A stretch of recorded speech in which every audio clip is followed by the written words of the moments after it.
There are many things we can do, but I think all of this is the result of colonization. Our minds have been somewhat blocked and we've been told to consume. But no, we need to create, and you need to believe in yourselves. If we don't believe in ourselves, we can't succeed, and that's the focus of our ongoing communication. The youth must believe in themselves. Each of us must believe in ourselves, and it's possible.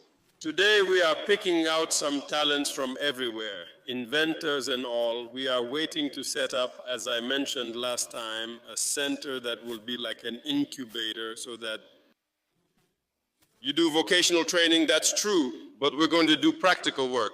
And we need to create many things ourselves locally. There's no reason to pay for everything outside. We buy everything. Abroad, it's jobs we're giving away abroad. You agree with me. When you go home, you see there are many utensils, many items in the house. You wonder, but why can't we make them here? Why do we have to pay outside? It's the same with the military, where I said, well, I'm not ordering armored vehicles anymore. It's over. We manufacture. Maybe we'll succeed, maybe we won't. That's it. And that's what's happening now. It's over. What we've ordered, that's come, that's it. What's on the way, that's it. But it's over. We're not ordering anymore.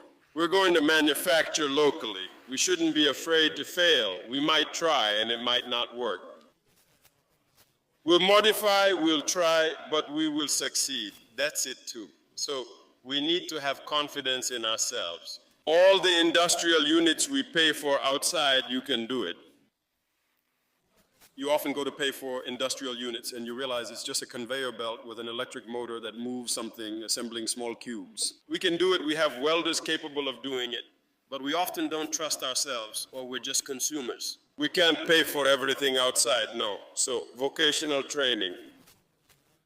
Now, there is this quote that is attributed to Frantz Fanon, and it goes, "Each generation must, out of relative obscurity, discover its mission, fulfill it, or betray it." This really explains why, looking at Captain Ibrahim Traore currently, you find that he has inspired many African youths, and every African country, there are many youthful people trying to pivot themselves into positions of leadership, and they want to take up the leadership of Africa. I, as an East African, and as a Kenyan for that matter, I've looked at what is happening in my country, and I am able to see that most of our people have been inspired by the likes of people like Ibrahim Traore, and what they're doing to youths is what is needed. Because if you ask yourself, like the dream that people like Kwame Nkrumah had of a United States of Africa, where have we reached with that dream? You'll end up realizing that we have not moved an inch since our founding fathers began this journey. And that is why we as a people must chart our own path and realize the need to really develop what we have to develop to be in our best state. In today's video, I want to share with you an inspirational speech by Captain Ibrahim Traore, and I want you to listen to his message to African people and to the blacks of the world. Let's watch this, then come back and share our thoughts. CNN, BBC, France, 24, I'm watching you all. I'm recording every lie. I'm archiving every distortion. I am Ibrahim Traore, and today I'm pulling off your masks. Yes, you heard correctly. I, whom you call a young military junta leader, whom you brand as a dangerous radical, whom you serve up as an anti-Western dictator, am now telling you the truth. And this time you cannot turn off your microphones. This time you cannot turn away your cameras. This time your editors cannot cut this speech, because the world you monopolize no longer exists. Because millions will hear these words now, without passing through your filters, without being subjected to your distortions, without being muddied by your lies. I am 34 years old. Every day of my life, I grew up with your lies. As a child, I would watch Africa on television. Always the same images. Children with flies, dry lands, weapons, death. This is Africa, they told us. This is what Africa is.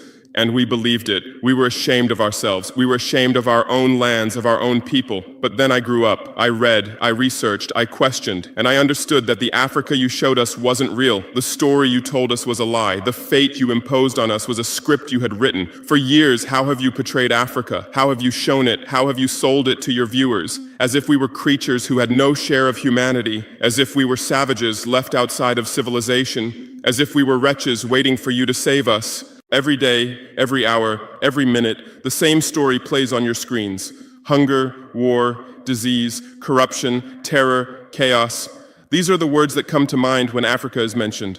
In your Africa dictionary, there are no other words. No hope, no success, no development, no resistance, no honor, no pride, no victory. So I ask you, New York Times, Washington Post, Guardian, Le Monde, have you ever made Africa's successes your headlines? How many times have you written about Rwanda's technology miracle? How many times have you shown Ethiopia's reforestation project? How many times have you praised Botswana's democratic success? How many times have you described Kenya's entrepreneurial ecosystem? No, because these don't fit your scenario. Your Africa cannot be successful. It cannot, because then how will you legitimize your exploitation? If it's not in need of help, how will you intervene? If it's not backward, how will you look down on it? Have you ever asked yourselves, has any editor sitting at their desk, any news director in a meeting, any columnist at their keyboard ever thought, why are the people of the world's richest lands poor? Here are the numbers for you, real numbers. Africa owns 70% of the world's cobalt reserves. Your cell phone, your computer, your electric car won't work without cobalt.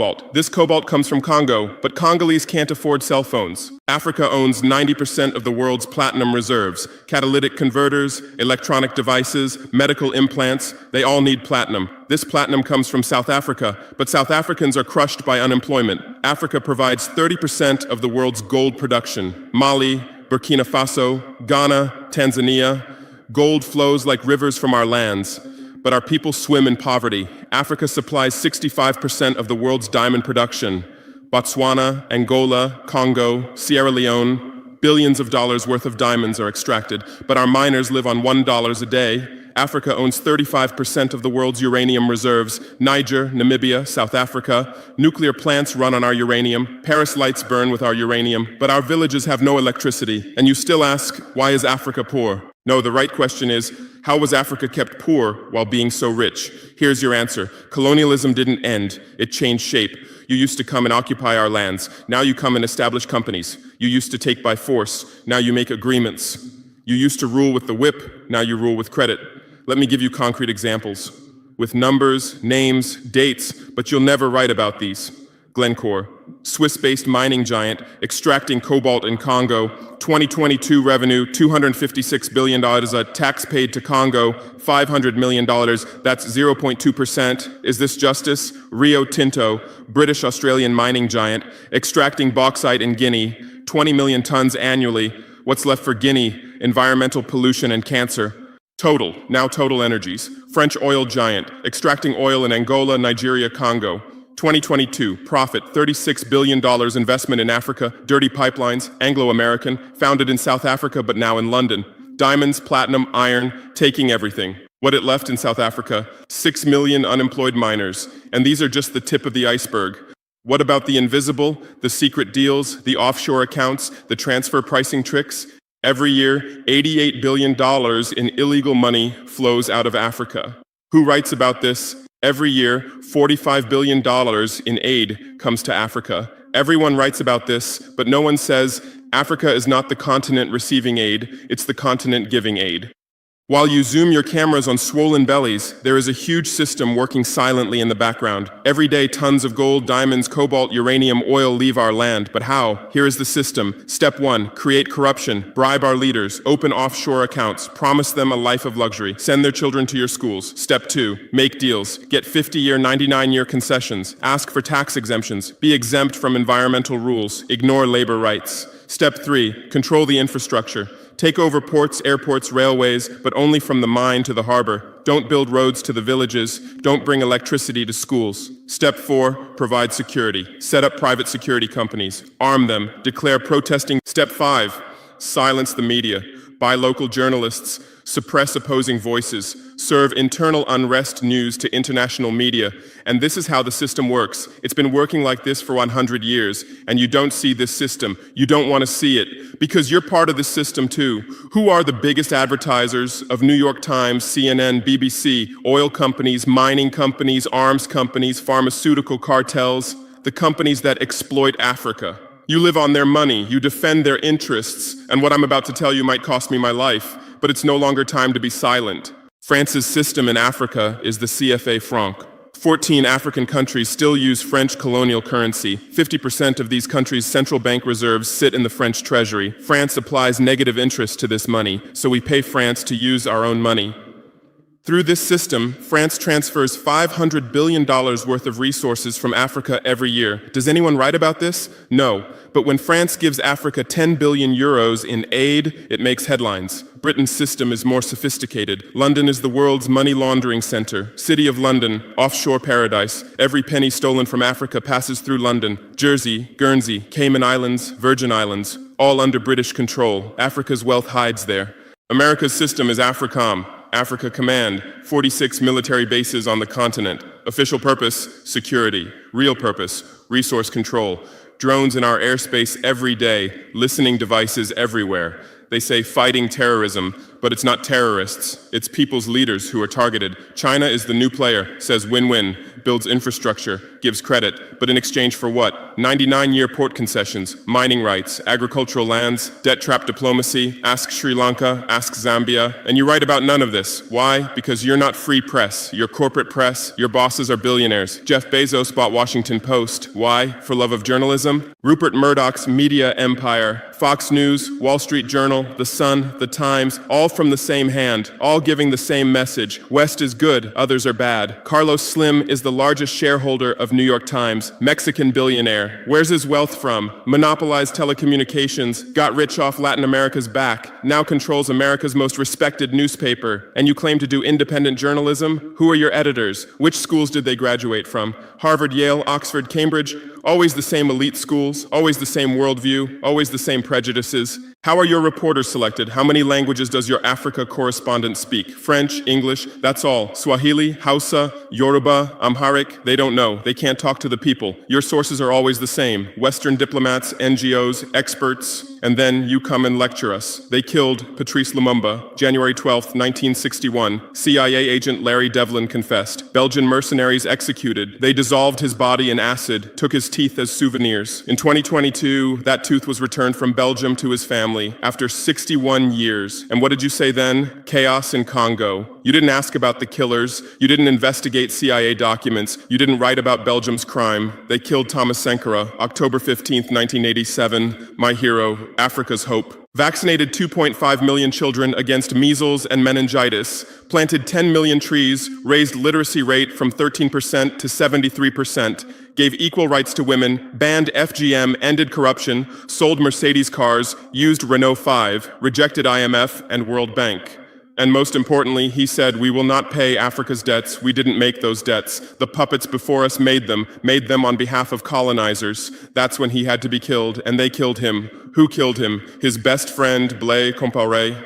With whose support? France. Want proof? Look at the Focard archives. Jacques Faucard, France's Africa Affairs advisor. Everything is written there. And what did you say? Military coup in Burkina Faso. You didn't write about Sankara's dreams. You didn't tell about his projects. You didn't show his successes. You just said, another dictator died, Muammar Gaddafi. Yes, he was a dictator. Yes, he was ruthless. But what had he done in Libya? Per capita income $12,000, Africa's highest, literacy rate from 25% to 87%, life expectancy from 51 to 74. Free healthcare, free education, $50,000 for newlyweds, interest-free loans for homebuyers, $5,000 for new births, gasoline 14 cents per liter, great man-made river, irrigation project to green the desert, and Gaddafi's real crime, dream of United States of Africa, African Central Bank project, African Investment Bank, African Monetary Fund, and most dangerous, gold dinar, refusing to sell oil for dollars. October 20th, 2011, lynched in Sirte, Hillary Clinton laughed. We came, we saw, he died.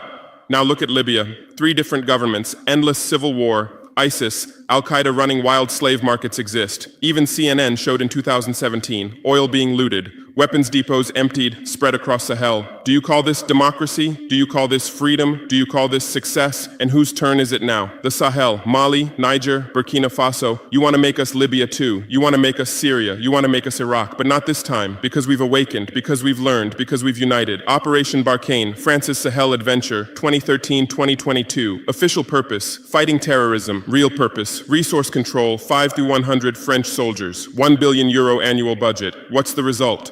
2013, 500 terrorists in Mali. 2022, 5,000 plus terrorists in Sahel, tenfold increase. What kind of success is this? But what were French soldiers doing? Protecting Niger's uranium mines for Areva, Orano, securing oil pipelines for Total, controlling ports and railways for Bolloré, and fighting terrorism? No, the opposite.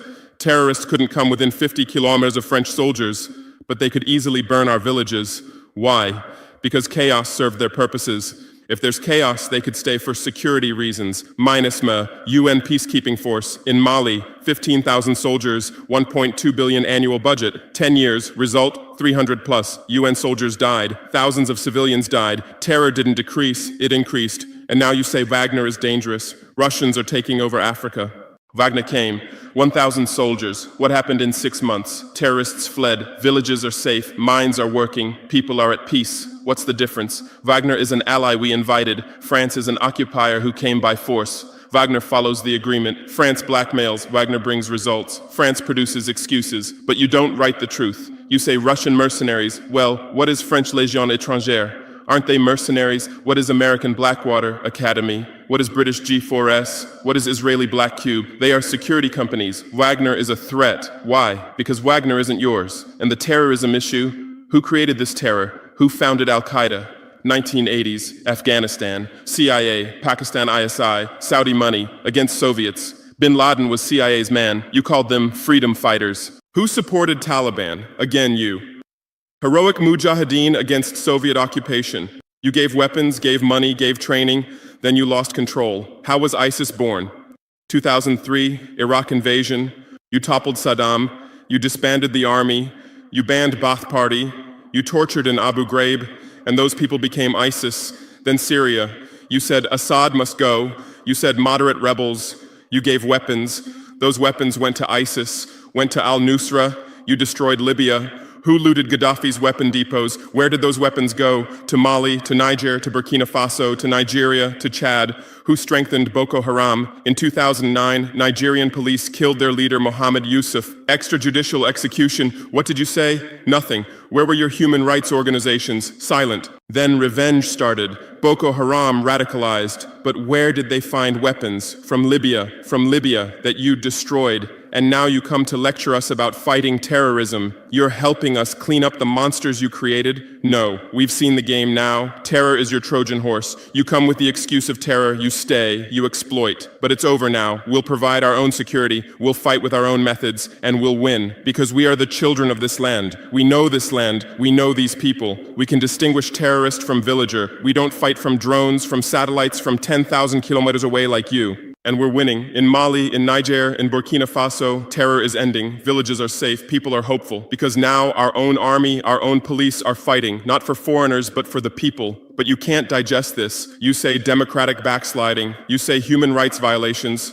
Which democracy? Which human rights? How many people are detained without trial in Guantanamo? What happened in Abu Ghraib? Who did you kill in Bagram? Who did you torture in CIA's black sites? Why is Julian Assange in prison for exposing your war crimes? Why did Chelsea Manning spend years in prison for leaking the truth? Why is Edward Snowden a fugitive for revealing you spy on everyone? And you lecture us about human rights.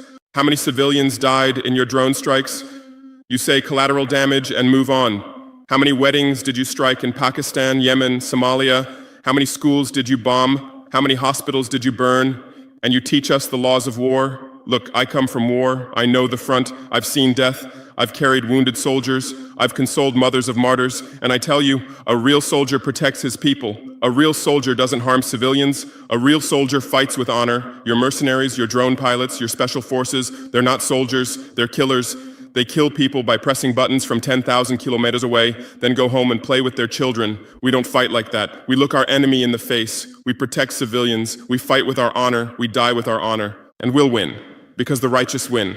Because those who fight with their people win. Because those who fight for their land win. Let's return to your media. I know how you work. I have friends who work within the system. There are journalists with conscience, but they stay silent. Why? Because the system silences them. Those who write the truth get fired. Investigative journalists are laid off due to budget cuts. Dissenting columnists are shown the door because reader interest has declined. And what replaces them? Experts from think tanks, NGOs, universities, all saying the same thing, all defending the same thesis. West is good, Africa is bad. So who are these experts? Where do they get their funding? National Endowment for Democracy, NED, American democracy exporter, CIA's legal arm, has fingers everywhere, funds opposition, directs media, creates civil society. Open Society Foundations, George Soros's organization, says open society, but open for whom? Open to what? Open to exploitation, open to intervention, open to manipulation. Ford Foundation, Rockefeller Foundation, Bill and Melinda Gates Foundation, all in Africa, doing aid. But what do they get in return? Control, data, influence. And your media is their trumpet. You headline, Gates is saving Africa. But you don't say, how many African children were paralyzed by Gates's vaccine trials? How many farmers committed suicide because of Monsanto seeds? You're masters at storytelling, but always the same story. White savior. Remember Live Aid? 1985.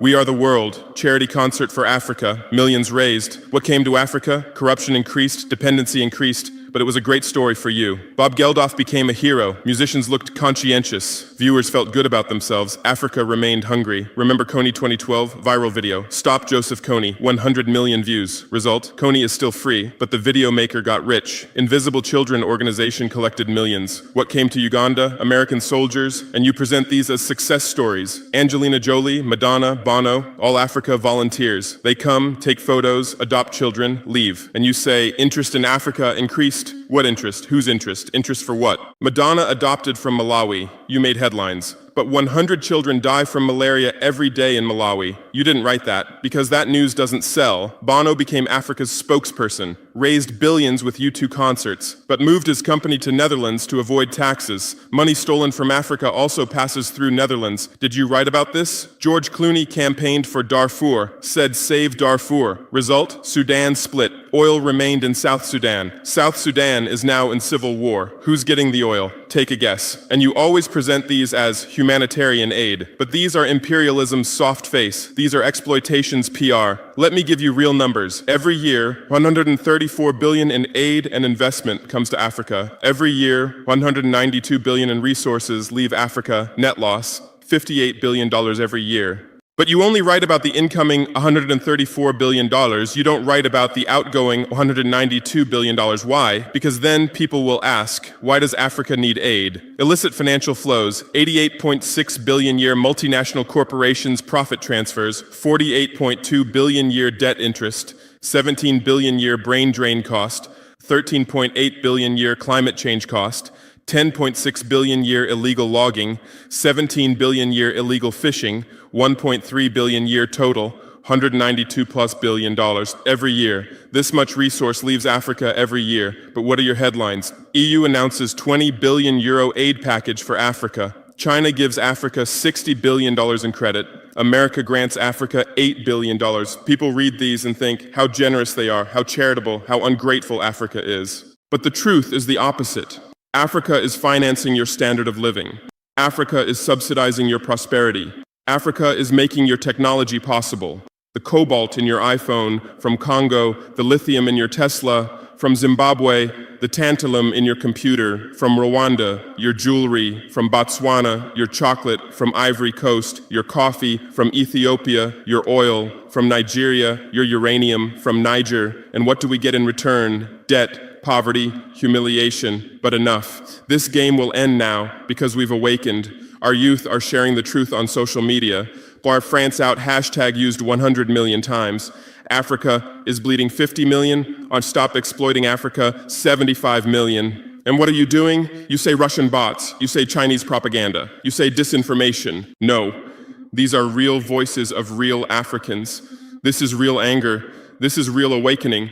There are millions of youth on TikTok, videos celebrating French soldiers leaving, images applauding Wagner's arrival, content explaining the truth on Twitter, Instagram, Facebook. The same voice everywhere. Enough! And you're panicking because you're losing control. You're losing the narrative. You're losing the monopoly. You established fact-checking organizations. Africa Check, AFP Fact Check. Who funds these? Facebook, Google, Bill Gates. The same system again. What are you checking? Whose facts are you defending? We say France exploits $500 billion a year. You say false. Only $440 billion. As if that changes the situation, as if 440 billion is little. We say Wagner has been successful. You say Wagner violates human rights. Well, what were French soldiers doing? Bombing Fulani villages, arming Dogon militias, accidentally striking weddings. Your hypocrisy is so obvious that no one believes you anymore. Remember what Anderson Cooper said on CNN? Democracy is declining in Africa. Which democracy, Anderson? Your democracy? America's democracy? Your Capitol riot, January 6, 2021. You said, attack on democracy. 5 people died. Our Sankara assassination, October 15, 1987. You said, internal matter. 1 person died, but that person was the hope of 20 million people. In your elections, corporations fund candidates, lobbyists write laws. You call our elections rigged. In your country, police kill blacks. George Floyd, Breonna Taylor, Ahmaud Arbery. You lecture us about police violence. On BBC, Kasia Madera presents Africa News. Polish origin. How many years has she lived in Africa? How many African languages does she speak? But every day she speaks as an Africa expert. Africa is like this, Africa is like that. On France 24, cameramen, editors, producers, most are French. Even Africa correspondents are mostly French, and they do objective journalism. Even Al Jazeera, Qatar funds it. What business does Qatar have in Sahel? But every day they report Sahel crisis. Whose crisis are they telling? Deutsche Welle, Voice of America, RFI, all state media, all propaganda tools. But they play the role of independent media, and our local media, most are sold out. Most are cowards, most are dependent. Le Pay's newspaper in Burkina Faso, who's the editor? Where did he get his education? Where does he get his funding? Who are his advertisers? We know the answers, all tied to the same system, all serving the same master. But a new generation is coming. Bloggers, YouTubers, podcasters, they have no masters, they have no fears. James Coco, Natalie Yam, Kemi Seba, they have millions of followers, they tell the truth, they expose the system, and you label them as extremists. You try to shut down their Twitter, you restrict their YouTube, but in vain. Truth cannot be stopped. You close one channel, 10 open. You silence one voice, 1,000 rise. Here's my final message to you. Your lies are ending. Your empire is collapsing. Your monopoly is breaking. And what's replacing it? Truth, justice, freedom. Africa is no longer your story. Africa is writing its own story, filming with its own camera, telling in its own language. And in this story, you're not heroes, not saviors, not benefactors. In this story, you're the guilty ones, colonizers, liars, thieves. But you still have a chance. You can still change. You can still stand on the right side. There are journalists with conscience among you. I know. I recognize them. We talk. I call out to them. Gather your courage. Write the truth. Rebel against the system. You might get fired. You might become unemployed. You might be threatened. But you'll be on the right side of history. You'll look at your children's faces without shame. Your conscience will sleep peacefully. And Africa won't forget you. Africa remembers its friends and its enemies. Be like Edward Snowden, be like Julian Assange, be like Daniel Ellsberg, stand with the truth, or continue with your lies, continue with your blindness, continue with your complicity, but know that your end is coming. Your viewers are decreasing, your credibility is eroding, your power is depleting. The new generation doesn't believe you, the new generation doesn't listen to you, the new generation rejects you, and that new generation in Africa is 600 million people, 60% under 25 years old, educated, connected, angry. They are my army, they are my weapon, they are my victory, and with them we're building a new world, a world without lies, without exploitation, without humiliation. In this world, Africa will be free, Africa will be strong, Africa will be a leader. And you'll remain just as a bad memory, a shameful footnote, a cautionary example. Future generations will read in history books. At the beginning of the 21st century, there were some media organizations. They lied, they served exploitation, then Africa awakened and they disappeared. That's your end. Inevitable, unchangeable, certain. I am Ibrahim Traore, not Burkina Faso's leader, but its servant, not Africa's dictator, but its child, and not your nightmare, but your mirror. Look well at this mirror. See yourself, see your lies, your hypocrisy, your crimes, and prepare, because Judgment Day is coming. Africa is awakening. The world is changing. Justice is manifesting. And you'll just watch. You won't be able to do anything else. Because history is on the side of the people. Truth is on the side of the oppressed. God is on the side of those who persevere, and we persevered. We persevered for 500 years. Now it's time for victory. Your lies are finished. Your masks have fallen. Your game has ended. Africa is free. Africa is strong. Africa is victorious forever. Wow, what a great speech by Ibrahim Traore. I think it is a clarion call that Africans must rise up, and if we want to achieve anything by ourselves, we must always be able to stand together and defeat the imperialists who always want to take advantage of our situations and of our lives as African people. Ibrahim Traore has ignited a wave of inspiration among African youth through his bold anti-imperialist policies and emphasis on self-reliance. Since seizing power in 2022 coup, Traore has championed economic sovereignty by nationalizing Burkina Faso's gold mines, establishing a state-owned gold refinery, and rejecting conditional aid from institutions like the World Bank and IMF.